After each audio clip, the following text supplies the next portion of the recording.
که نمایشاتشان اجرا میکنند. همچنان فدراسیون ملی عضو اعضای محترم پیشکسوتان موضوع به سهم همه دوستان رسانده شده باشه. در حال عبور هستند.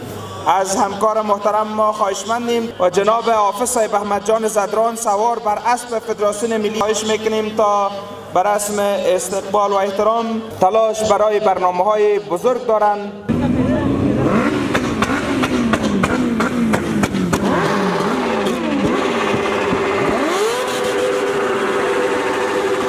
هیمالیا افکنده باشد تا دم محشر،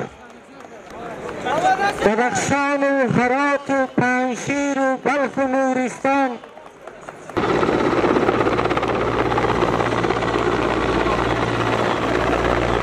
اینجا به محلاتی که در نظر گرفته شده تشریف داشته باشند. ملی اسب سواری است که از مقابل مهمانان عزیز در حال عبور هستند. در ادامه همچنان ورزشکاران خوب اسکی با ادای احترام از مقابل مهمانان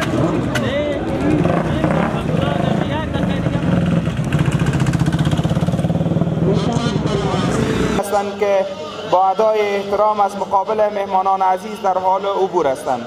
ورزشکاران